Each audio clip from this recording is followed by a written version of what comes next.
அக்ஷரமாகவோ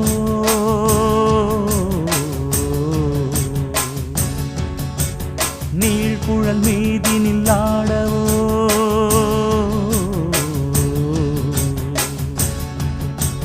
நான் ஒரு மெல்லிசையாகவோ நாளும் முன்னாவினில் ஆடவோ நான் படிக்கும் தமிழ் கீர்த்தனங்கள் இங்கு நாள்தோறும் முந்தன் சீர்பாடும் பூங்கரத்தில் பசும் பொன்னிறத்தில் வளை கூத்தாடும் முந்தன் தேர்பாடும் மாக்கோலம் மழை நீர் கோலம் அல்ல நான் காணும் இந்த ஊர்கோலம் மலை கோயில் வாசலில் கார்த்திகை தீபம் மின்னுதே விளக்கேற்றும் வேளையில் ஆனந்த கானம் சொல்லு